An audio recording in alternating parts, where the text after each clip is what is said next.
안녕하세요. 주간 전망대입니다. 이제 7월을 마무리하고 8월로 접어드는 시기에 시장에서는 은근히 긴장하는 모습이 좀 느껴집니다. 지금까지 모든 자산시장 편안한 랠리를 구가해 왔는데요. 8월 접어들면서는 또 여기저기에서 걱정과 우려 섞인 얘기도 나오고는 있습니다. FOMC 이후 8월 그리고 좀 더 나아가 하반기 금융시장 상황 한번 점검해 보도록 하겠습니다. 오늘 함께해 주실 패널분들 소개해 드립니다. KB증권 김두원 연구위원님, 안녕하세요. 안녕하세요. 예, 고려대 경제학과 김진일 교수님 나와 주셨습니다. 교수님, 네, 안녕하세요. 예, IBK 연금보험 정권운용부장이시죠. 박정현 박사 나오셨습니다. 오랜만입니다. 예, 오랜만에 뵙습니다. 예, 우리 주간 전망대 이렇게 함께해 주시는 우리 품격 높은 우리 패널분들 덕분에 그나마 조금은 차별화된 컨텐츠로 나갔으면 싶은데 오늘은 조금 거시적인 측면에서 한번 살펴보도록 하겠습니다. 아니 그런데 지금 김돈 연구위원 저기 오늘 지금 목요일 오후인데 우리는 오늘 코스피가 연초에 봤던 연중 고점 비스무리한 레벨 갔다가 조금 그거 하고 있는데 지금 장 끝나고 유럽 장이 많이 밀려요. 미국 지수 선물도 흐르고 재료가 나왔나요? 독일 경제가 2분기 GDP가 발표됐습니다. 발표됐어요? 네, 2분기 GDP가 발표됐는데 네. 유로존 경제가 팬데믹의 여파가 2분기에 집중되면서 통계가 작성된 1996년 이후로 유로존 GDP가 가장 안 좋을 것이라는 컨센서스는 있는데 네. 거기에 먼저 앞단에서 독일 경제 GDP가 나왔고요. 얼마로 나왔길래요? QOQ 기준으로 10.1% 마이너스.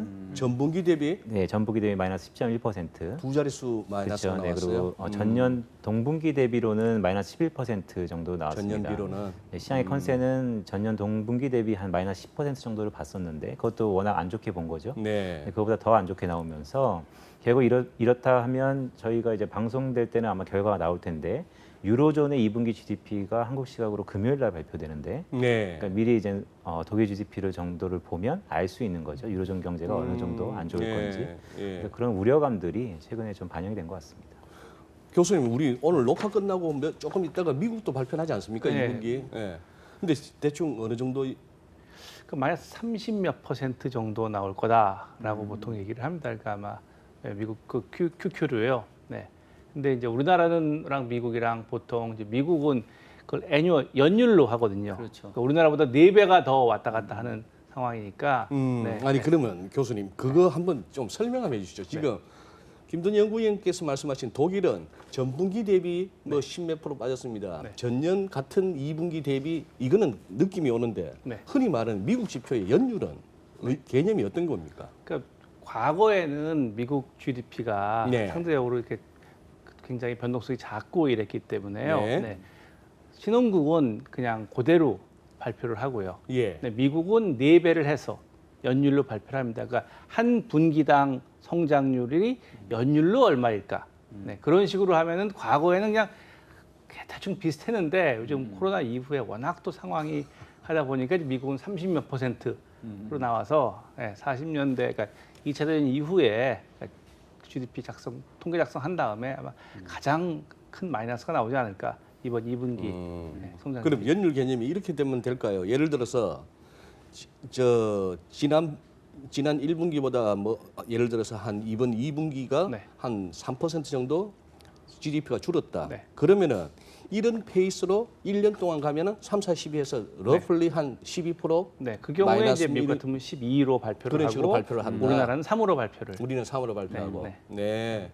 그러면 혹시나 지금 시장에서 예상하는 2분기 연율로 된 게 마이너스 30 몇 프로 할 것 같으면 우리는 일단 대충 나누기 4 하는 게 우리 개념에 맞네요. 우리가 이제 한국은행에서 발표하는 네. 지난 분기 대비라면 그렇게 될 예, 것 같습니다. 알겠습니다. 예.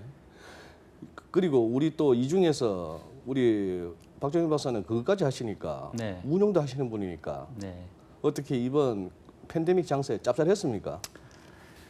그러니까 돌이켜 보면 2월, 3월은 4월까지는 정말 정신이 없었고 네. 특히 이제 주식시장이 워낙 패닉을 겪었으니까. 근데 네. 그 뒤로는 지금 대부분 이제 시장이 반등을 할 거라고 했지만 V자보다는 약간 W자 내지는 어쨌든 한번 조정을 받고 재상승하지 않겠냐는 전망이 좀 많았는데 그렇죠. 지금은 뭐 V자도 이런 V자를 보여준 적이 과거에 없었을 정도니까. 네. 그래서 다행히 초반에 터졌다가 손절하고 손가락 빨고 있었으면은 지금 정말 억울했을 텐데 그냥 어금니 꽉 깨물고 버틴 덕분에 일단은 회복은 하고 뭐 살짝 플러스로는 가 있는 상황이에요. 주식 같은 경우. 그래요. 네. 대체로 이게 이제 솔직한 그거죠. 저도 어제 뭐 저 아주 오래된 친구하고 통화를 했습니다만 이 친구도 뭐 증권 시장에서 잔뼈가 굵어가지고 지금 이제 개인적으로 투자 자문 회사를 운영하는 친구인데 저는 당연히 물어봤죠. 야 이번에 돈 많이 벌었겠구나 했더니만 뭐 2, 3월에 빠졌던 건 이제 뭐 조금 회복한 단계지. 그게 어떻게 보면은 그거고 돈 많이 벌었다는 사람은 그거죠.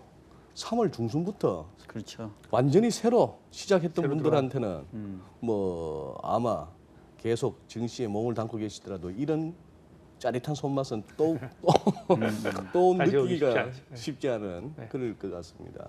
예. 그러면은 교수님께 먼저 오늘 FMC 결과를 네. 한번 이렇게 총평을 내려주신다면 그러니까 어떻게 보면 아까 말씀하셨지만 그냥 큰 무리 없이 뭐 무소식이 희소식이랄까요? 네. 그러니까 아마 내부에서도 네. 지금 현재 뉴스가 지난번 FOMC 이후에 특별히 뭐 나온 거는 없으니까요. 네. 그때 했던 식의 완화적인 기조를 쭉 가져가겠다라고 해서 시장에 특별히 충격을 안 주기를 원했을 것 같아요. 네, 그리고 네. 실제로 그 발표문도 약간의 변동만 하면서 시장에 큰 영향을 미치지 않고 성공적으로 내부에서 평가하고 있지 않을까. 성공적이라. 네, 그렇게 생각합니다. 아, 우리 김던영 부위원께서는 지금 프린트물이 7월 FMC 코멘트인데 오늘 또 새벽에 또 작성하신 리포트인가 보네요. 네, 예. 새벽에 제 업이니까요. 네. 봤고요. 몇 시에 일어나세요? 그러니까 이거는 한국 시간으로 새벽 3시에 FMC가 이제 종료되거든요. 그리고 파월의 기자회견이 있으니까. 근데 이번 기자회견은 1시간이 좀 남짓했어요. 이번에 네, 한 50, 한 몇 분 됐는데. 그것도 온라인이었죠 전부. 그렇죠. 네, 그러니까 다 전부 온라인화 돼 있고요. 올해부터는. 뭐 팬데믹 이후에. 예. 근데 저는 개인적으로 Q&A가 조금 신선했습니다. Q&A가. 네. 어느 부분이? 제가 모르는 단어가 몇 개 나왔고요. 그러니까 모르는 단어는 건 뭐냐면 보통 연준이 프로젝션 했을 때는 매크로 데이터를 갖고 하잖아요. 근데 팬데믹 이후에 매크로 데이터들이 잘 시차도 있고 안 맞다 보니까 네. 연준 내에서 많은 논의들이 있는 것 같아요. 왜냐하면 파월 의장이 기자회견에서 이런 얘기를 했습니다. 비표준 고빈도 데이터라는 거. 그러니까 고빈도. 네, 넌 스탠다드 하이 프리퀀시 데이터죠.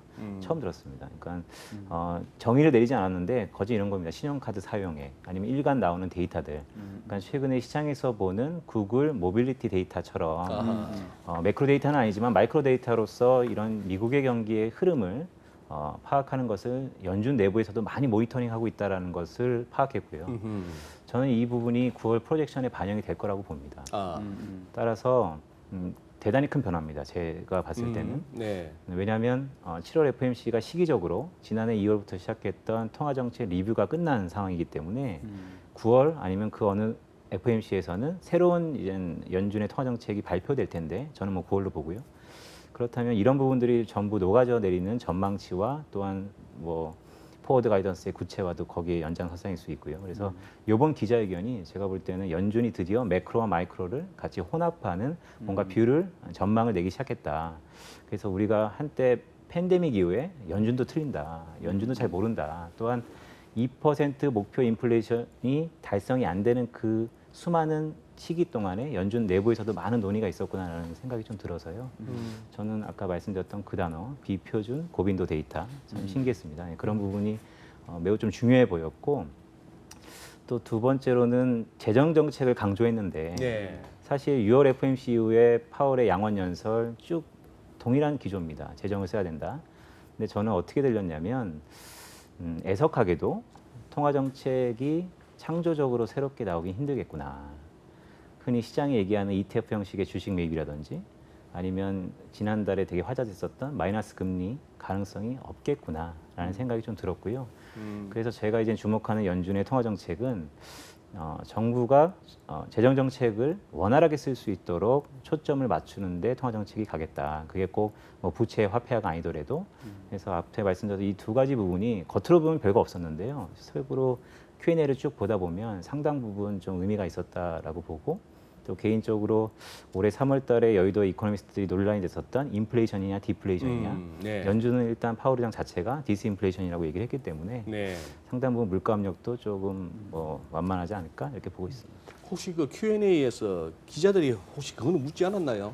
이러다 혹시 정 안 되면 주식 매입 가능한가요? 질문 없었나요? 그렇죠. 근데 이제 그런 부분들에 대해서 일단은 뭐 되게 파월 의장의 대답은 항상 그렇죠. 큰 규범에서 어긋나지 않습니다. 그래서 뭐 논의된 바는 없다. 그리고 아직까지는 고려 중이다. 이런 원론적인 대답인데 또 의사록을 보면 약간 또 톤은 달라요. 왜냐하면 지난 6월 FOMC를 화자에 보더라도 그때만 하더라도 YCC 수익률 곡선 통제 논의하고 있다라고 얘기해놨다가 의사록을 딱 받아보니까 득보다 더 실이 큰 것 같다. 이거는 논란이 좀 있는 것 같다. 또구나 YCT라고 우리 명시한다. 그래서 거의 일드 커버 타겟이죠. 타겟. 네. 타겟. 컨트롤이 아닌. 지금 상황에서는 공식적으로 연준에서는 YCT를 보수적인 입장으로 보고 있습니다. 그러니까 어렵다는 거죠. 어렵다. 네, 그런 쪽으로 보면 이번 7월 FOMC 의사록이 저는 개인적으로 좀 재밌을 것 같고요. 그 중간에 또 빅 이벤트 있죠. 8월 24일 날 잭슨홀. 네, 뭐 이런 것들 쭉 보면 하여튼 7월 FOMC가 하반기 이런 연준의 포문을 여는데 상당 부분 인포메이션이 담겨져 있었다라고 저는 보고 있습니다. 운용하는 사람 입장에서 네. 그리고 본인도 이코노미스트로서 연준이 주식 사주겠다. 일본은행처럼 그걸 어떻게 평가하세요? 근데 일단은 중앙은행으로서는 어떻게 보면 넘지 말아야 될 선을 넘는 거잖아요. 사실 요번에도 연준이 회사채를 사준다. 네. 이거는 과거에는 상상조차 할 수 없었던 일이었던 거고. 근데 이제 어떻게 보면은 그 우리가 금융위기 때 비전통적이었던 통화정책 수단이 요번에는 그냥 기본 옵션이 돼버렸거든요. 양적 완화 기본. 그리고 뭐 돈 푸는 거. CP까지 그냥 그렇죠. 예. 결국은 그동안 쓰지 않았던 정책들을 펼 때는 중앙은행 입장으로서는 이제 명분이 있어야 되니까. 그럼 결국은 중앙은행이 개별 주식까지 매입해주는 그런 명분을 얻으려면 정말로 지난번처럼 아주 공포감이 시장에 지배하는 시장에 다시 와야 되겠죠. 그렇기 때문에 그 얘기인즉슨 그 이전에 뭔가 시장이 충격을 받고 그 다음에 이제 고민할 남아있는 아니다. 카드인 거지. 정상적인 상황에서는 그게 아니라. 그렇죠. 그거를 생각하면서 시장을 계속 좋게 본다. 요거는 오히려 조금 스텝이 안 맞는 거죠. 그리고 교수님 똑같은 질문입니다. 진짜 뭐 세상 망할 것 같이 막 시장이 무너져요. 그러면 연준이 주식이라도 사줘야 됩니까? 그럼 살 수 있죠. 그러면 할 수 있죠. 그게 이제 왜냐하면 그렇게 되면 회사도 교수님 마찬가지지만 아니 그게 국가를 위해서 있는 거고 그리고 트레저리 재무부 장관과 대통령과 같이 들어가면 이제 물론 의회에서 동의를 받아야죠. 지난번처럼 2008년에도 그 당시 들어간 게 이번에 쉽다는 게 그 당시에 의회 동의를 받고 나서 그 당시에 저는 그 지금도 사진 그러니까 의회 동의를 받으러 간 행크 폴슨, 벤 버난케 그리고 팀 가이트너 그 세 명이 서 있는 사진. 네. 그 인사이드 잡에서 세 명이 인사이드 잡이 항상 유명한 나오잖아요. 사진이, 예, 네. 맞습니다. 둘 그 다 셋이 뻘쭘해하는, 굉장히 뻘쭘해하고 네. 이렇게 다소시 예, 계시는 예. 그게 이제 그 국회에 가서 국민들에게 일회에서 돈을 쓴다라고 하는 거니까 우리나라도 산업은행과 한국은행 사이 그리고 뭐 여러 기재부 금융위사에서 그렇게 많이 왔다 갔다 한 게 예. 결국은 국민의 돈을 음. 중앙은행이 그러니까 마이너스 통장을 갖다가 우리가 뭐 가지고 있을 수 있지만 사실 국민으로부터 제한이 없는 그러니까 무한대의 마이너스 통장을 가지고 있는 게 중앙은행이잖아요. 그런 권리가. 자, 교수님 친정이시잖아요.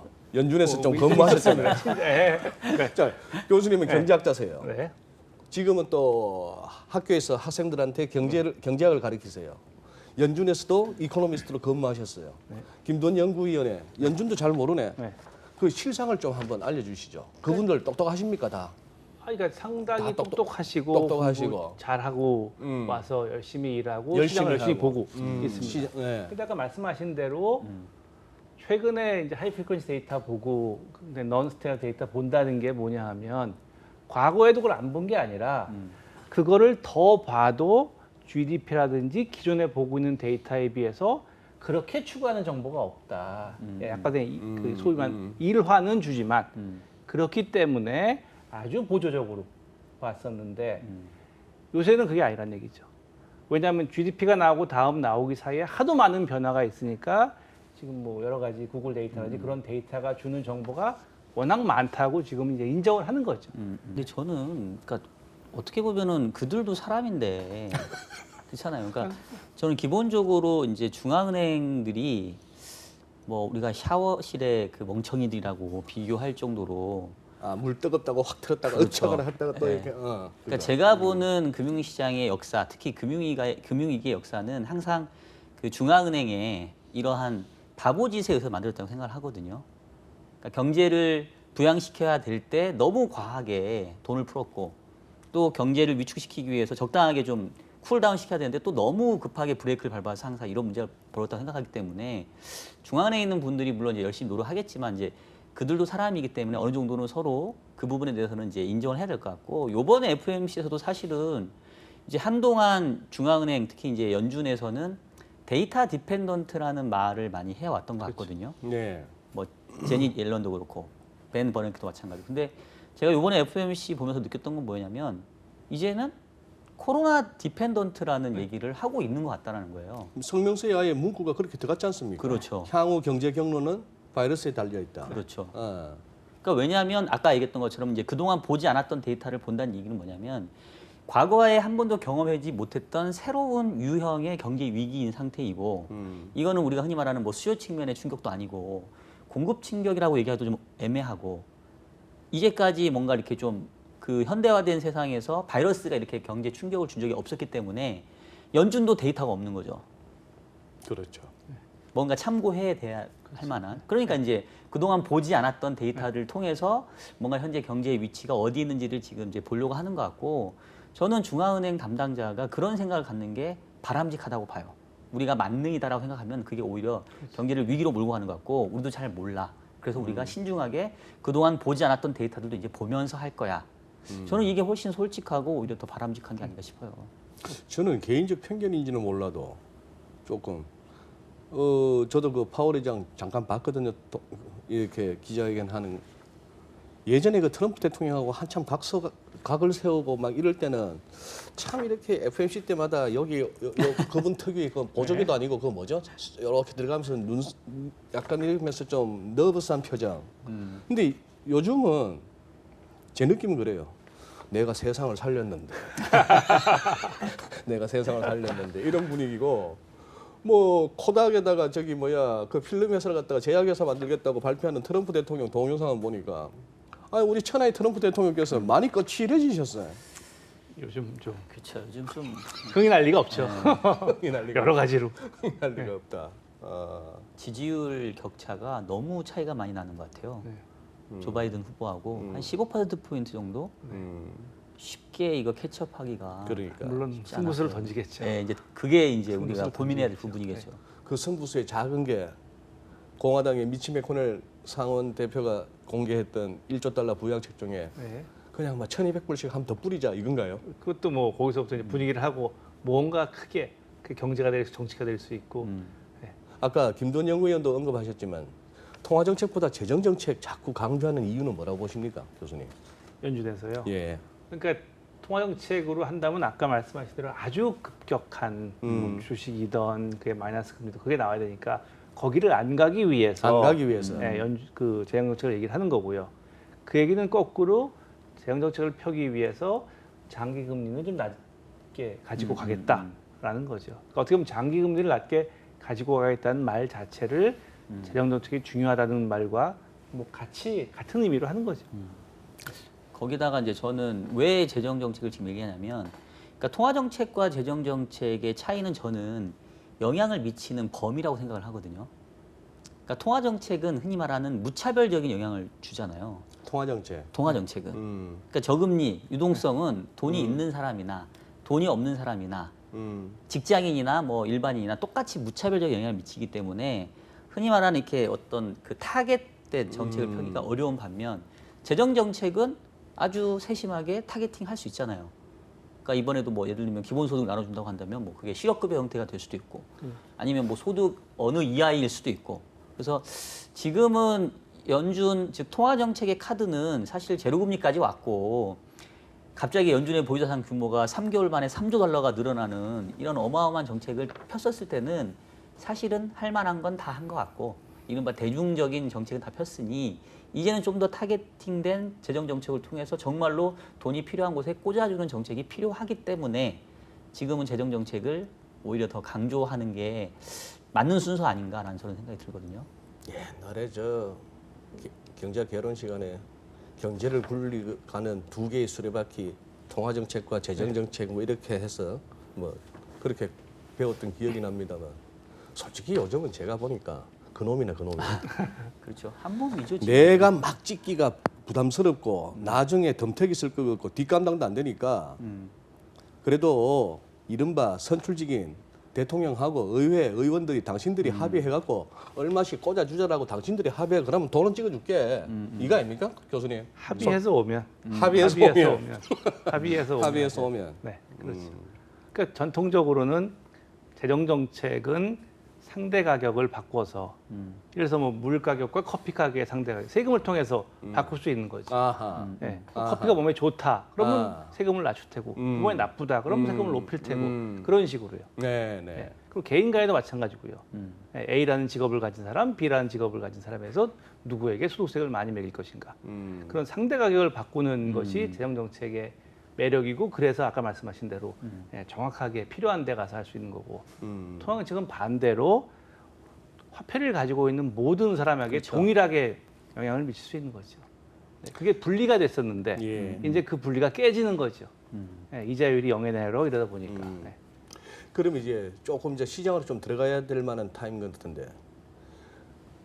자, 이제 미국 다우 지수는 아직까지 팬데믹 이전 수준을 갖다가 못 갔습니다. 그게 딱 다우가 보면 지금 독일이나 이런 쪽 애들하고 차트로 보면 비슷하거든요. 네. 차마 미안한가 봐요. 팬데믹 이전 레벨까지 가기에는. 근데 우리 나스닥이나 코스닥 이런 뭐 것들은 중국 신천도 마찬가지고 이런 기술주 중심의 여기는 코스닥 아니 팬데믹 이전 레벨을 훨씬 갔고 코스닥도 지표 나오는 거 실적 나오는 거 보니까 엉망이고 체감 경기도 이 엉망인 와중에 그래도 코로나 하기 이전 레벨은 오늘 찍었단 말입니다. 근데 여기서 이제 더 가려니까 조금 미안한가 봐요, 느낌이. 돈 빨로 오긴 왔는데 여기서 더 가도 돼 싶은 거기다가 지금 상당히 또 크리티컬합니다. 저 같은 차트생 입장에서는 아마 우리 시청자 여러분께서도 확인이 가능하실 텐데 유로 같은 거 보시면은 그동안 유로 달러 쭉 밀렸던 거에 지금 1.18달러 어라운드가 뭐냐 하면은 기술적으로는 딱 그 낙폭의 61.8%예요. 뭐 이런 레벨에 와가지고 여기서 이제 유로가 더 튀어버리면은 이제 그동안 유로 약세에 대한 조정이 아니고 이제는 진짜 추세로서의 달러 약세로 가야 되는 시점이란 말입니다. 이게 지금 이제 8월에 접어들면서 진짜 달러가 앞으로 주구장창 빠지는 뭐 이렇게 혹자들이 말하듯이 한 30%씩 정도의 가치 하락이 있을 수도 몰라. 이런 장으로 가는 건지 아니면 달러도 뭐 그동안에 많이 빠졌지만 이 정도 주식도 조금은 쉬어가자. 빠지자가 아니고 뭐 조금은 쉬었다 가는 게 그래도 좀 이런 식의 어떤 판단이 좀 필요한 상황 같아요. 먼저 저기 달러 우리 김든 연구위원께서도 달러도 많이 고민하시잖아요. 달러 어떻게 보세요? 그러니까 7월 FOMC하고 좀 연결해서 보는데요. 네, 7월 FOMC 이전까지는 달러가 급작스럽게 약세가 됐죠. 그랬죠. 가장 큰 이유는 유로화의 강세였는데 결국 유로의 저는 뭐 유럽의 큰 변화라고 봅니다. 재정 통합의 첫걸음. EU 회복기금 합의된 거. 거기다 또 중기 예산 7년짜리도 그렇고. 그러니까 유럽이 깨지냐 안 깨지냐의 기로에 섰었는데 독일이 유럽을 안고 가는데 힘을 모았다는 게 상당히 의미가 있고요. 그렇다면 유로와 달러의 페리티 가능성이 전혀 없어졌다고 저는 이제 보고 있고 페리티 가능성은 단기간에. 없어졌다. 그러면 유로화의 강세. 근데 이제 이런 자, 모든 여기서 잠깐만 제가 보충 설명을 하고 가겠습니다. 이제 뭐 그나마 좀 친절하게 한번 진행해 보려고. 네네. 지금 뭐 1.15 레벨을 갖다 넘어서서 1.17, 1.18, 1유로당 이렇게 유로가 더 달러보다 센 그건데 지금 이제 김돈 연구위원이 말씀하신 페리티라는 것은 이것이 유로가 약해져서 1유로가 1달러 그걸 갖다가 말하는 페리티입니다. 네. 네, 제가 네, 뭐 그렇습니다. 네. 과거에 0.9 얼마도 가봤으니까. 과거에 0.9, 잠깐, 0.8도 네. 갔었죠. 출범하고. 저도 뭐 많은 나라 다니진 않았지만 환율이 1 아래로 올라갔다 내려갔다 한 거는 유일하게 유로랑 달러밖에 없었던 거죠. 그렇죠. 네. 헷갈렸어요. 저도 한동안 헷갈렸어요. 그렇죠. 네. 지금 호주 달러도 좀 그런 레벨입니다. 예. 네, 그래서 일단 지난주에 있었던 그 통합 이슈가 가장 컸고요. 근데 지금부터 유럽을 이제 다시 기대감을 차치하고 객관적으로 보기 시작하면 이런 자금과 기대감이 결국 내년부터 시작이 되는 거거든요. 예. 그러니까 내년 성장률은 뭐 좋을 겁니다. 앞으로 자금이 꽤 오랜 기간 많은 부분들이 또 탄력성이 높은 그린 인프라 이런 쪽으로 들어가니까요. 다만 당장 올해만 놓고 보면 좀 기대감이 많이 왔다라는 생각은 있어요. 유로화 강세 쪽으로. 아, 그래서 지금부터 저는 결론적으로 말씀드리면 달러는 약보합 정도를 봅니다. 9월 FOMC까지. 왜냐하면 9월까지. 네, 그러니까 7월 FOMC에서 나왔던 이 무한정 유동성을 공급하겠다. 그리고 연준이 기자회견에서 파월 의장이 백스탑이라는 얘기를 했어요. 그러니까 백스타? 네, 그러니까 굳이 9월 30일 날 만기가 아직 멀었는데 FOMC 첫날에 성명서를 발표하면서 연말까지 연기해준다. 롤오버를 연말까지. 그러니까 저는 개인적으로 하반기 가장 큰 리스크 중에 하나가 9월 30일 날 첫 번째 만기되는 9개 긴급 대출기금들에 몰려있는 만기였거든요. 왜냐하면 9월쯤 되면 상황이 좀 달라질 거라고 봤어요. 아, GDP도 물론 오늘 밤에 나오겠지만 네. 대공황 이후에 가장 낮은 GDP를 봤다가 일단 3분기는 숫자적으로는 거의 V자에 가까운 높은 수준을 볼 겁니다. 그리고 그때는 백신에 대한 기대감도 좀 더 앞으로 올 거고 그러면 경기 물론 코로나19 재확산이라는 우려가 있지만 상당 부분 경기가 좋은 시점에서 만기가 도래하기 때문에 연준이 100% 롤오버는 해주더라도 톤이 좀 바뀔 수 있다. 왜냐하면 연준은 이번 기자회견에서도 얘기했지만 항상 정상화가 되면 원래대로 되돌린다는 얘기를 끊임없이 하고 있습니다. 아주 그래왔죠. 작은 목소리지만 네. 그렇다면 이게 시기적으로 잘 결부되면 혹시 발작 여기서 금리죠. 금리가 조금이라도 튀지 않을까. 물론 장기 금리는 되게 어렵다고 보더라도 그런 게 좀 리스크였는데 요번에 미리 그런 부분들을 저 멀지 연말까지 다 이렇게 이런 불안감들을 늘어놨다라는 그거다 거죠. 통화 수업도 맞습니다. 피마까지. 그렇죠. 피마까지도 내년 3월까지 또 6개월 정도. 근데 피마는 참 재밌죠. 왜냐하면 처음 나왔을 때는 올해 3월 다들 달러가 너무나 부족했을 때 네. 결국 신흥국의 수혜냐라고 봤는데 결국 미국 기업을 살려주기 위해서 피마였고요. 아하. 지금은 이제 사람들이 기대를 하는 거죠. 네. 달러 약세인 상황에서 다시 한번 수합을 한다. 그러면 이 달러 약세가 신흥국으로 또 이제 신흥국으로 자금이 옮겨지는 하나의 큰 트리거가 되지 않을까. 뭐 그런 것들이 다 혼재돼 있어서 결론적으로 보면 일단 9월까지 시계를 좀 중간에 끊죠. 9월 FOMC까지는 지금의 달러가 약보합 정도 가지 않을까라고 보고 있습니다. 교수님께는 그 부분을 조금 아무래도 이런저런 시황에서 깊이 다루기에는 다들 좀 뭔가 한계를 느끼는 것 같은데 이른바 EU 회복 기금 말입니다. 네. 그 의의를 한번 좀 정리해 주시죠. 그러니까 여러 나라들이 주권, 특히 재정주권, 그러니까 재정은 서로 통합하지 않고 돈은 유로로 같이 돈은 화폐는 통합하는 네. 그런 뭐 조그마한 시도는 여기저기 있었지만 이렇게 본격적으로 한 시도는 아마 인류 최초의 시도가 아닌가 싶은데요. 재정까지 통합은 통합은 하지 못하고 일단 통합을 한 거죠. 1999년에요. 유로 출범이 네, 유로 출범이. 네, 네. 네. 그러면서 아까 말씀하신 그 옛날에 경제학에서 배웠듯이 통화 정책과 재정 정책을 따로따로 가져갈 수 있을 때는 아무런 문제가 없었는데 그게 이제 섞여버려야 되니까 지금 말씀하신 대로 과연 코로나로 영향을 받은 나라를 도와줄 수 있는가라는 문제가 나오는 거죠. 국가 내라면 예를 들어서 뭐 우리나라 뭐 대구에 위기가 왔을 때 대구를 더 도와준다. 다른 데서도 보내주고 하는 것이 한 국가 내니까 뭐 아무리 지역강은 입구가 꼴다 그래도 한 국가니까요. 그렇죠. 근데 이게 나라가 달라지면 과연 이태리, 스페인이 코로나 영향을 많이 받았다고 해서 거기 도와주는 거를 독일이나 다른 나라가 쉽게 동의할까?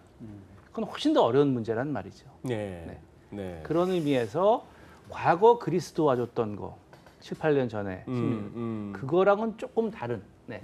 그래서 이제 살린 게 아니야 유로존을 살리기로 한 게 아니냐라는 것이 그것이 유로의 향후 기조적인 어떤 유로의 강세 배경이 될 수도 있다는 그렇죠. 일단 주장이 그동안에 되었습니다. 불안감은 있었죠. 이게 코로나에 못 버티고 짜게진 것이 아닌가.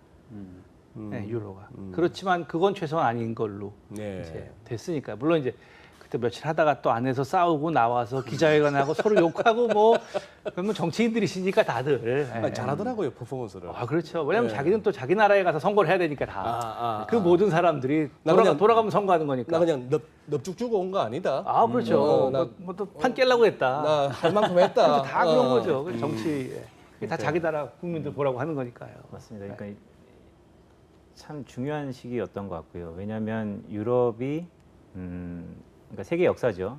큰 두 번의 전쟁, 서로 간의 아픔, 그러니까 그 모든 것들을 코로나라는 게 참 대단한 것 같아요. 그러고 보면. 근데 더구나 또 그것에 용기를 냈던 게 독일이라는 것도 참 아이러니하고요. 그걸 갖다 주도했다는 게. 네, 근데 이게 처음에 저도 이렇게 그래서 쭉 봤는데 가만 또 경제적으로 보면 또 그럴 것이 유로화 출범 이후에 가장 수혜를 본 건 또 독일입니다. 그러니까 결국 경제적인 논리가 있는 거고요. 제가 지금 관심이 있는 건 뭐냐면 유럽이 변할 겁니다. 생각지도 않게 항상 느린 유럽이 빠르게 변할 수 있는데요. 99년도 유로화 통합 이후에 20년이 흘렀는데 유럽 사회가 어떻게 변했냐면 대내외 수출과 대외 수출과 대내 수출의 비중이 바뀌었어요. 그건 결국 유로화의 그러니까 마르크화의 절하죠. 그거를 수혜를 입은 독일이 유럽을 바꾼 겁니다. 근데 이제는 이탈리아, 스페인 이런 부실한 남유럽 국가들이 예전 같으면 좀 쉽게 말씀드리면 100만 원의 돈을 빌렸었다면 이제는 10만 원 주고 돈을 빌리게 된 상황인 거죠. 금리도 낮고 재정도 어느 정도. 그러면 과연 이 남유럽 국가들이 과연 유럽을 어떻게 변화시킬 수 있을까?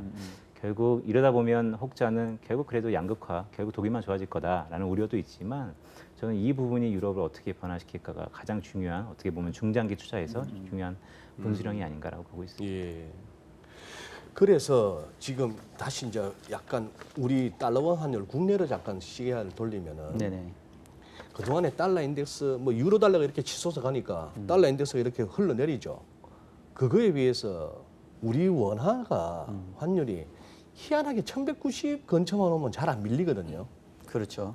외국인들이 주식시장에서 팔고 나갔던 그 거의 한 2월부터 한 6월까지는 계속해서 이제 흔히 말하는 아웃플로우가 있었고 그 다음에 이제 경상수지적인 측면에서는 채권 쪽은 꾸준하게 들어왔다며. 근데 사실 채권 쪽은 예나 지금이나 같은 계속 규모. 들어왔기 때문에 저는 그게 뭔가 변화를 줄 정도의 수준은 아니었다고 오케이. 봐요. 그러니까 과거하고 달랐던 게 외국인 자금들이 국내에 투자됐던 부분들, 그러니까 투자 수지 측면에서 이제 마이너스가 발생을 했고, 그 다음에 이제 수출이 계속해서 우리가 마이너스 증가율을 보다 보니까 무역 수지 측면에서도 예전만큼 이제 달러가 들어오지 않았던 상황. 그게 이제 말씀했던 것처럼 달러와 약세 대비 상대적으로 원화가 덜 강해졌던 이유였던 것 같은데 그 흐름에 저는 조금 변화가 이제 보이기 시작하는 게 외국인이 드디어 움직이기 시작했잖아요 이번 주에 무려 삼성전자만 1조 넘게 샀으니까 한 3일 사이? 하루에만 몰아 샀었죠. 하루에만 네. 맞아. 예. 그러니까 저는 그게 그 정도의 물량이 움직인다는 얘기는 뭐 어느 정도는 그동안에 외국인들이 국내 시장에서 적어도 주식시장에서 주식을 팔고 아웃플로우로 갔던 그런 부분들의 방향 전환 정도는 암시하는 거 아니냐. 그렇다고 한다면은 원화도 상대적으로 좀 덜 강해졌던 부분들이 이제는 강해질 수 있는 여지가 상대적으로 많이 있다라고 볼 수도 있는 것 같아요. 그러니 외국인들이 그동안 코로나 창궐 이후로 많이 팔았다. 사실 뭐 최근까지 계속 팔았으니까. 그렇죠. 예. 거기다가 제가 듣기로 테슬라만 30억 불 들고 있대요. 우리 국민들이. 아, 그렇죠. 뭐 국내 자금이 해외로 나간 것도 있죠. 예. 그래 이제는 월 2, 30억 달러 무역 수지 갖고는 그거 들이대면서 환율 떨어져야 돼요. 원화가 강세로 가야 돼요. 이 얘기는 못 한다는 거예요. 하도 나가는 돈이 많아가지고. 교수님 우리 환율에 대해서 좀 어떤 의견이 있으신가요? 지금 말씀하신 대로 뭐 워낙 그 플로우가 많이 바뀌어가지고 플로우가 많이 바뀌어가지고. 네, 그래서 그러니까 뭐 특별한 의견은 없는데 그래서 항상 그 국제 수지 가르치기 제일 어렵습니다. 아직까지는 교과서는 과거에 무역 수지 가지고 하고 있는데 네. 하루에 이렇게 하고 애들 뭐 인터넷으로 테슬라 사는데요, 뭐 애들이. 그렇지. 예. 옛날에 정말 심플했거든요. 저 딜러 초년생 시절에 야 오늘 내고가 많아 결제가 많아 그걸로 그날 방향 끝나는 겁니다. 그래 내고 많다 해갖고 막 쇼 쳤는데도 생각보다 장막판까지도 뭐 안 오면 막판에 후두둑 감고 뭐 이렇게 하다 오늘 별로 돈 안 되네 이거 가고 했는데 그러니 뭐 심플하게 외국인이 오늘 몇 천억 사? 환율 빠지네. 외국인 순매도야? 했는데 지금 그러면 또 국제 수익에 제대로 또 파악도 안 되잖아요. 제가 걸리죠. 자본 수지가. 네. 맞아요. 네. 예. 그래 어떻게 보면은 그 아까 뭐 하이 프리퀀시 네. 바로바로 확인되는 데이터. 비표준, 네. 비표준. 고빈도 비표준. 데이터, 고빈도 네. 데이터. 마이크로 데이터라고 하시죠. 네. 그쪽으로 자꾸 보게 되는 그런 거도 있겠다. 아, 얼마 전에 호주에서 한 뭐 인터넷 줌으로 한 세미나를 봤는데요. 계란 경제학의 대가들이 나와서 얘기를 하면서 지금 딱 말씀하신 그 얘기를 했습니다. 네. 그러니까 자주 나오는 데이터. 과거의 전통적인 파이낸스 데이터가 아니라 네, 구글이라든지 그런 식으로 나온 데이터를 많이 본다. 볼 수밖에 없다. 그러니까 사실 한국은행도 몇 년 전부터 그 세미나를 가면 이렇게 카드사에서 나오는 그런 것들을 갖고 그렇지, 추정을 데이터. 하잖아요. 네. 그러니까 이제 그런 게 좀 더 이제 현실화되는 것 같아요. 그렇겠네. 예. 교수님 혹시 죄송합니다만 개인적으로 주식 투자 하십니까? 저는 안 합니다. 몇십 년 전에 산 주식 조금 그냥 가지고 있고 비상장인 거 조금 가지고 있는 거 말고는요. 수십 년째 그대로 가지고 있고요.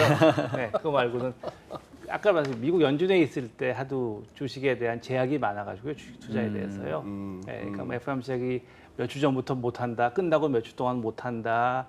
뭐 그리고 뭐 보고서 쓰면 못 한다 그게 아니라 에이 안 해. 안 하고 말자. 안 하고 만다고 해서 안 하니까 한국에 와서도 못 하겠더라고요. 안 해버릇해가지고요. 네, 네. 자, 해야 그럼- 되는데. 네. 그러면 이제 제일 맑은 비유의 전망입니다. 사심 없는. 포지션이 없는. 제로도 포지션입니다. 굉장히 중요한 포지션입니다. 맞습니다. 스퀘어도 포지션이에요. 예. 롱숏만 포지션이 아니고 네. 지금 시장 그동안에 올라왔던 것에 대한 평가와 약간 전망 같은 거. 뭐 이거 맞고 틀리고가 중요한 게 네. 아닙니다. 네. 뭐 이 주간 전망대 같은 프로를 보고 맞고 틀리고 갖다 요구하시는 거는 제가 봐서는 조금 과욕인 거지. 맞고 틀리고를 갖다가 이렇게 들으시려면은 월 한 2, 300씩 내시고 그 요즘 문자 오고 전화 오는 그쪽으로 가셔야 됩니다. 여기는 그냥 어떤 그렇지. 생각을 한번 정리하는 시간이니까요. 교수님 어떻게 보십니까? 코로나 이후에 그러니까 한참 처음에 패닉으로 해서 빠졌다가 음. 지금 다 올라가고 그래서 뭐 주식뿐만이 아니라 뭐 우리나라 주택 시장도 마찬가지고 금 가격도 마찬가지고요. 금도. 네. 그 모든 게 다 유동성 장세지요. 그렇죠. 네. 그런 식으로 올라오고 있는데 이제 이게 정리가 되면서 어디가 더 오래 버텨주고 어디가 먼저 빠질 것인가 그거는 이제 심리인 것 같습니다. 심리. 네네. 네. 그럼 말씀하신 네, 거는 밀어붙인 계속 미루고 있는데 과연 이제 예를 들어서 뭐 금하고 달러 그것도 코로나 초기 얼마나 반대로 많이 움직였을까 시장에서요. 혼란스러운데 이제 지나고 나 보니까 네. 네. 좋게 오늘 주간 전망대가 최근 흐름과는 달리 좋게 말하면 학구적이고 아카데믹하고 나쁘게 말하면 뭐 시잘데기 없이 귀신 씨 하나 까먹는 소리인데 그놈의 유동성 하는데요. 네. 유동성 갖다 뭐라고 가르치십니까? 그냥 우리 지갑에 있는 돈은 아니지 않습니까? 네. 그러니까 보통 얘기하는 유동성은 그냥 통화량인 거죠. 통화량. 네. 그러니까 중앙은행에서 얼마를 풀었고 그게 얼마나 빨리 돌아다니는가. 근데 문제는 얼마를 풀어도 그게 천천히 돌아다닐 때랑 빨리 돌아다닐 때 통화량이 달라지는 거죠. 사람들이 자주 손바뀜을 하면 그만큼 국가의 거래가 늘어나는 거니까요. 네네네. 그래서 그게 이제 많이 손바뀜이 많이 타면 근데 얼마나 빨리 바뀔지 모르는 거죠. 네. 근데 유동성이 풀렸는데 실물이 아직도 안 좋다라고 하지만 거꾸로 놓고 보면 그래도 그만큼 풀었으니까 그나마라도 됐지라고 볼 수도 있는 거죠. 근데 그게 적당하냐 아니냐 그건 누구나 다 판단이 다를 수 있는 거지만 네. 그런 식으로 이제 유동성을 보는 게 입장이고요. 그렇지 않고 금융에서는 이제 이게 잘 팔리냐 제값 받고 빨리빨리 팔리냐 그것도 또 하나의 유동성인데 그 두 개가 이제 조금 의미가 다르죠. 그렇죠. 네, 네. 개념이 지금 달라요. 말씀하신 거는 시장과 관련해서 첫 번째. 네. 네. 그런 거죠. 김든 연구위원께는 그러면은 양적 완화 1탄, 2탄, 3탄 한 3, 4년 동안에 해서 부풀었던 연준이 대차지표가 3조 달러예요. 그동안에 한 3조 달러 자산 매입을 했었다고. 근데 이번에 넉 달 동안에 3조 달러가 부풀었어요. 그렇죠. 요새 무슨 뭐 주간 실업수당 그래프처럼 막 이렇게 올라가더만. 그러면 왜 인플레가 안 오는 거예요? 인플레 올 겁니다. 온다. 네, 인플레는 올 겁니다. 안 올 온다고 생각하지 않아요. 왜냐하면 제가 늘상 경제학적 어프로치로서 아웃풋 갭이 마이너스이기 때문에 유효 수요가 없기 때문에 수요가 부진합니다. 전혀 우리가 생각하는 CPI, PC 그런 전통적인 물가 지표는 여전히 저조할 겁니다라고 아마 말씀드려봤자 이미 다들 인플레가 온다는 생각을 하고 계시니까 지금 말씀드렸던 금 가격이 그렇게 뛰는 거고요. 그래서 인플레는 올 겁니다. 다만 언제 오느냐에 대해서 우리가 좀 고민을 해봐야 되는데 저는 2, 3년 안에는 오기 좀 힘들다라고 보고 2, 있습니다. 3년 안에는 오기 힘들다. 네. 교수님도 동의하십니까? 네, 언젠가는 오겠죠. 근데 오기 직전에 얼마나 잘 유동성을 빨아들여서 스무드하게 랜딩을 시키냐. 그걸 너무 빨리 빨아들이면 이제 경제가 너무 안 좋아지는 거고 아까 얘기하신 대로 그게 이제 대공황 때 네, 미 연준이 잘못한 거고요. 또 너무 늦게 빨아들이면 또 인플레가 너무 심해지겠죠.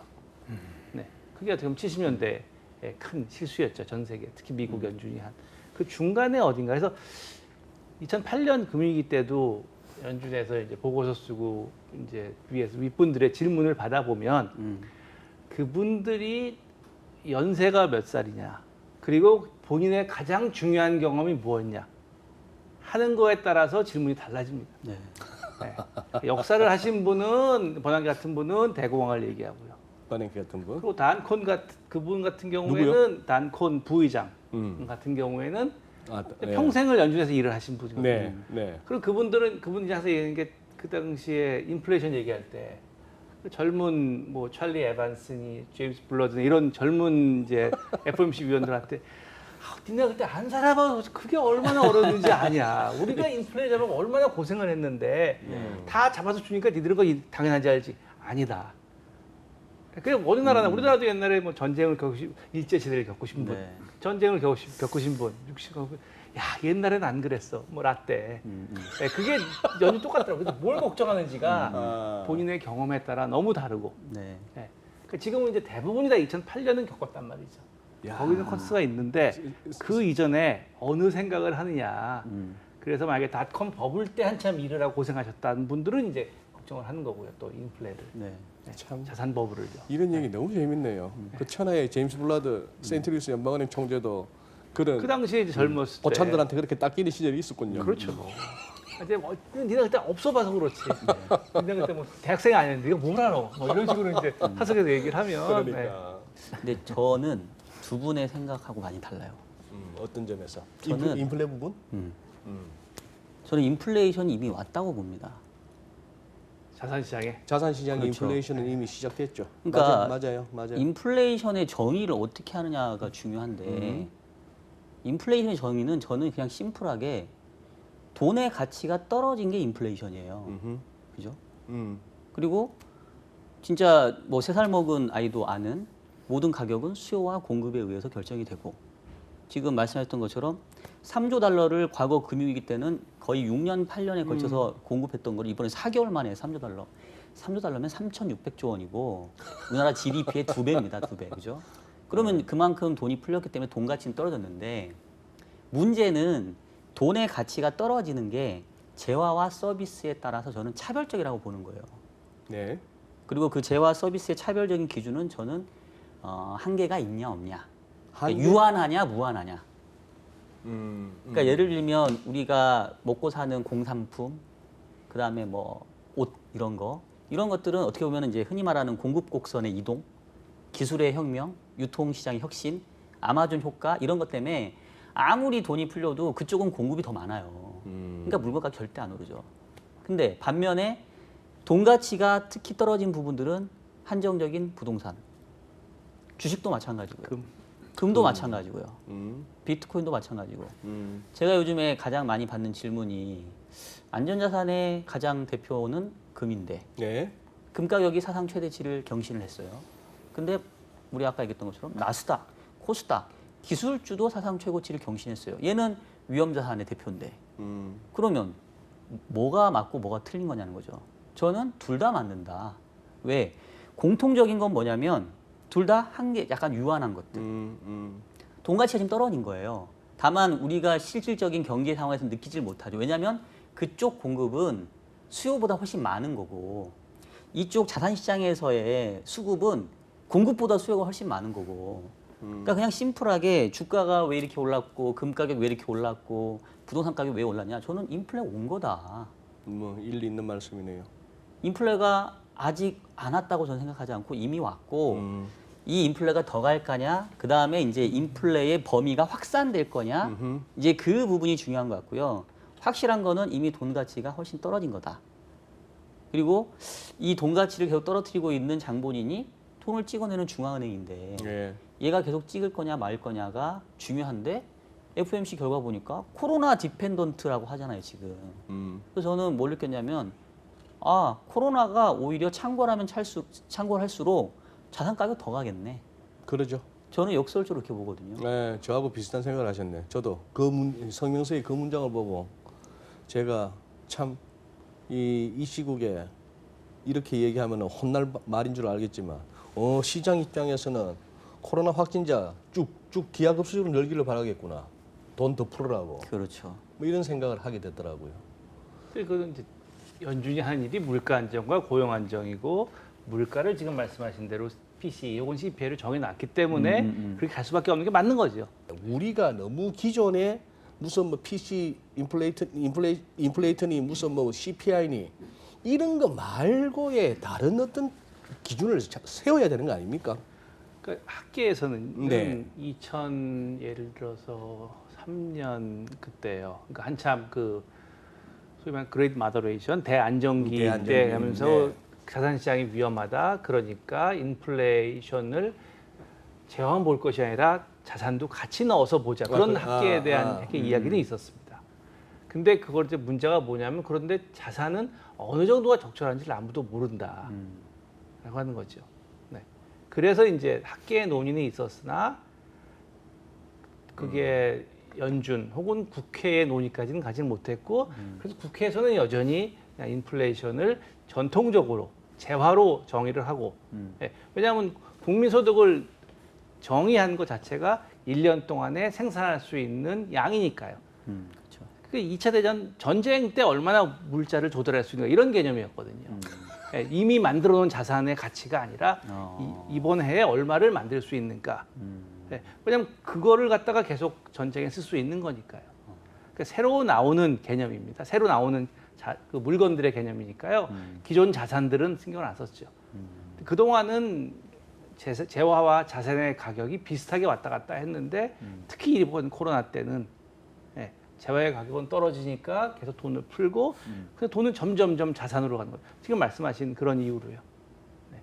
그러다 보니까 어떻게 보면 아주 네, 장이 좋을 수밖에 없는 게 재화가 이렇게 안 좋은데도 그거를 띄우려고 물을 자꾸 하니 다른 데는 더 점점점 그렇죠. 올라가는 그런 게 이제 연준 뭐 전 세계 중앙은행의 고민이죠. 네. 한국에도 마찬가지일 테고요. 오늘 다루고자 하는 뭐 주제는 아닙니다만 교수님 보시기에 11월에 가서 미국 대통령이 네. 트럼프로 한 번 더 이 두 번째 임기로 가느냐 아니면 바이든으로 가느냐가 진정 중요한 이벤트라고 보십니까? 상당한 영향을 줄 수 있다. 세상에, 시장에. 세상에는 영향이 크고 세상에. 시장에는 조금 한 2, 3년보다 영향이 크겠죠. 그 자체가 뭐 FOMC 디시전이나 연말 연초 장세를 예, 할 정도인지 모르겠으나 예. 세상에는 세상에는 영향이 크겠죠. 예를 들면 아니 지난 3년간 세상이 얼마나 많이 바뀌었습니까? 트럼프 취임 이후 네, 네. 네. 그러니까 모르겠어요. 나중에 봐서 만약에 트럼프가 뭐 재선돼서 8년을 했다. 그 했을 때 우리가 20년 후에 트럼프가 더 큰 사건일까, 코로나가 더 큰 사건일까를 보면 전 세계 역사를 놓고서 네. 2020년 전으로 무슨 일이 있었나, 그래서 뭐가 과연 위에 나올까 네, 하는 거에 있어서 코로나일까 트럼프일까. 네. 근데 뭐 트럼프가 바꾼 거는 뭐 상당히 많죠. 전 세계 네, 외교에 있어서 그동안 미국이 가져왔던 네, 그렇죠. 그 빅, 네. 우리 김돈 연구위원께서는 일하시는 입장에서 앞으로 계속 이 잡을 갖다 계속 한다고 보면은 그냥 트럼프 대통령 연임하는 게 편하지 않을까요? 바이든에 새로 익숙해지고 뭐 달라지는 것 갖다가 막 알아내야 되고 머리 아프잖아요. 우리 이제 트럼프 대통령 대충 패가 읽히잖아요. 뭐 익숙한 건 사실인데요. 여전히 어디로 튈지 모르는 미스터 언설턴트의 별명은 그대로 이어져 있고요. 거기 익숙해진 거죠. 그렇죠.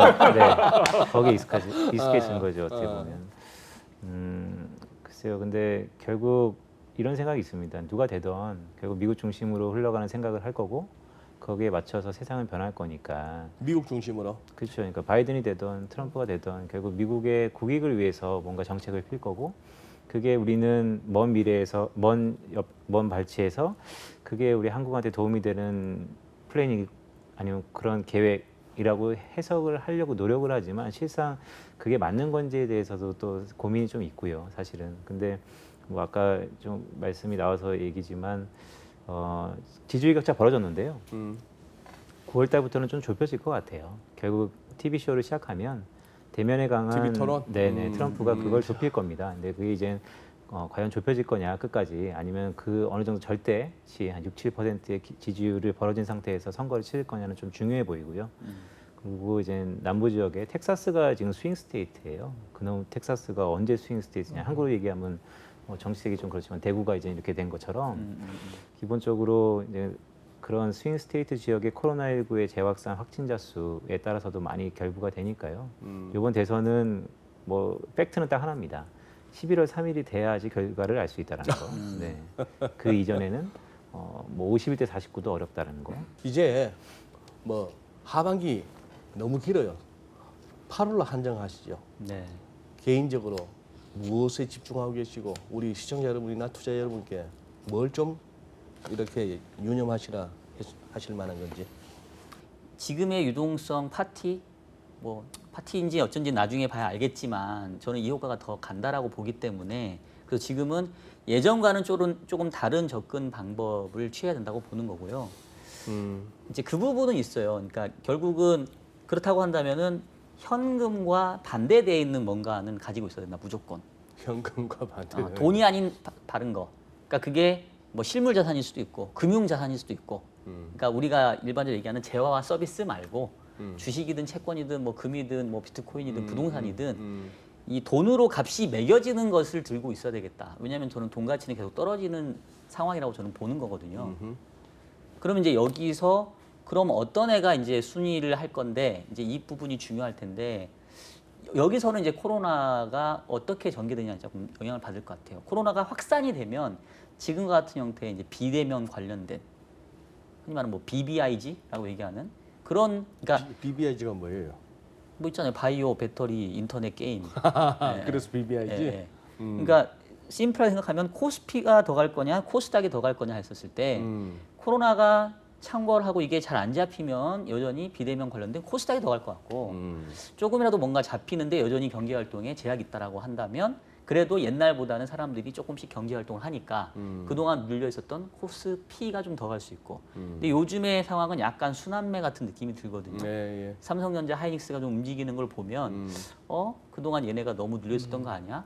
경제 활동이 물론 2분기는 엄청난 마이너스지만 전기 대비로 보면 2분기보다는 3분기는 분명히 플러스를 보일 거거든요. 예. 그렇다고 보면은 기본적으로 돈 가치는 떨어져서 금융자산 가격이 올라가는데 거기에서 이제 섹터들이 조금은 손바뀜 내지는 손바뀜이 아니라 순환매가 될 수 있을 거냐 아니면 가던 놈이 더 갈 거냐 이제 그거에 대한 고민을 저는 계속 해야 되겠죠. 알겠습니다. 예, 교수님 한 말씀 해주시죠. 뭐 코로나 디펜던트라는 거 아까 말씀하신 대로 딱 맞는 것 같고요. 예. 그러니까 과거에는 경제학이 이제 수요와 공급, 그 수요 충격, 공급 충격. 맞아요. 그쪽에 한쪽 충격이죠. 동시에 오는 충격이 아니죠. 그럼 네. 충격이 아니죠. 예. 잘못한 거죠. 두 개가 서로 독립이어야 되니까. 근데 이제 코로나라는 게 양쪽을 동시에 영향을 미치고 신뢰까지 깨트리는 그런 식으로 돼서 지금 사람들이 혼란스러운 거죠. 네. 그래서 아까 듣다 보니까 김병호 교수가 3월달에 여기 나왔을 때 미국을 봐라 그러셨던 것 같아요. 맞습니다. 그 당시에 3월 초에 이제 저희는 대학교 개강이 일주일 늦겨져가지고 또 결국은 2주일 늦게 됐고 그래서 3월 16일 날 미국에서 100bp 내리고 막 그런 혼란 속에 예. 개강을 했던 게 벌써 4달이 넘었는데요. 그러네요. 네. 그때 이제 미국 얘기를 하셨듯이 코로나가 이게 어떻게 되느냐. 일본 이렇게 내려가 다시 올라가지 않습니까? 일본. 네. 우리나라도 지금 아주 잘하고 있지만 또 언제 그렇게 올지 모르죠. 전 세계적으로 더 중요하고요. 그래서 이 북반구에 다시 가을과 겨울이 오는 요 시기가 그렇죠. 한번 좀 우리가 확인이 필요한 시기인 것 같아요. 한 번도 안 해본 거죠. 그러니까. 저희 인류 아마도 인류가 그리고 최소한 지금 살고 있는 사람은 그렇죠. 그 스페인 독감 때 아무도 살아보신 분 안 계시잖아요. 그렇습니다. 네, 그러니까 그거에 적응해 나가는 네, 그런 것 같습니다. 알겠습니다. 예. 뭐 드릴 말씀 되게 많은데 그냥 하나만 좀 우선순위로 말씀드리면 글쎄요, 뭐 변화는 항상 긍정적이었죠. 그렇다면 이제부터는 유럽을 좀 보자. 유럽. 네, 저는 유럽이 큰 변화가 시작됐다고 보고요. 유럽은 항상 기대가 앞서면 뭐 속된 말로 좀 다치기 십상이었습니다. 워낙 느리고 의사결정이 더딜 수밖에 없는 태생적 한계를 갖고 있었기 때문에 뭐 아직 판이 다 끝난 건 아닙니다. 하지만 99년도 유로와의 합병 이후에 유럽 사회가 크게 변했던 것처럼 분명히 이번을 분수령으로 해서 바뀔 건데 저의 지금 뭐 짧은 조사를 통해서 말씀을 조금 드리면 어쨌든 향후 도는 환경, 기후, 인프라 이런 쪽으로 가는데 유럽이 선두에 설 가능성이 있어 보인다라는 말씀을 좀 드립니다.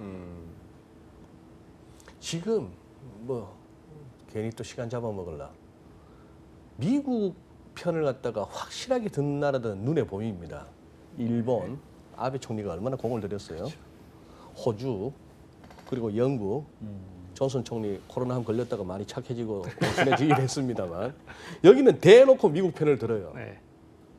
근데 영국 제외하고 유럽 쪽이 보면은 딱히 거기하고 중국하고 혹시나 슬그머니 가까워진다면은 미중은 시간이 좀 그래서 저는 미국이 중국 전략이 바뀌었다고 봅니다. 미국이 중국을 제재하는 전략이 완전히 바뀌었다고 보고요. 뭐 되게 긴 얘기인데 뭐 그거는 일단은 뭐 간단히 말씀드리면 지난 2년 동안의 관세 전쟁이 관세 제재가 결국 미국으로 하여금 단기적으로는 중국을 제재하지 못한다는 해답을 얻은 것 같습니다. 그렇기 관세 때문에 같은 걸로는 네네. 못 때려잡는다. 네, 그래서 오히려 지금 인권 문제 아니면 영사관 문제 되게 불협화음이 많지만 그런 부분들은 여기서 더 이상 크게 와전될 것 같지는 않고요. 오히려 중장기적인 플랜으로서 중국의 제재를 위해 비관세 장벽을 높이는데 그게 결국 중국 사회가 향후 10년 뒤에 가야 될 거는 결국 기후 인프라. 그러면 그것을 미국과 중국이 미국은 돈을 더 쓸 겁니다. 그래서 그런 부분들이 지금 움직이고 있다는 걸 미리 좀 전략이 바뀌었다라고 말씀드립니다. 세상은 넓고 나눌 얘기는 많습니다. 뭐 주식 들어가고 안 가고는 뭐 크게 걱정 안 해도 되겠습니다. 오늘 박정민 박사 얘기 듣다 보니까 뭐 조금 밀려본들. 돈 이렇게 많은데 뭐. 약간 좀 불안하다 이렇게 약간 졸랑거리는 모습들이 우리 요건 편집하시죠. 예, 주간 전망대 오늘은 여기서 마무리하도록 하겠습니다. 참 뭐 무거운 주제도 재미없는 주제인데도 이렇게 또 재밌게 풀어주신 세 분께 감사드리고 우리 시청자 여러분 이제 한 2주 보름 정도 한참 더울 것 같습니다. 건강 챙기시고 시장에서도 좋은 성과 내시기 바랍니다. 고맙습니다. 고맙습니다. 감사합니다.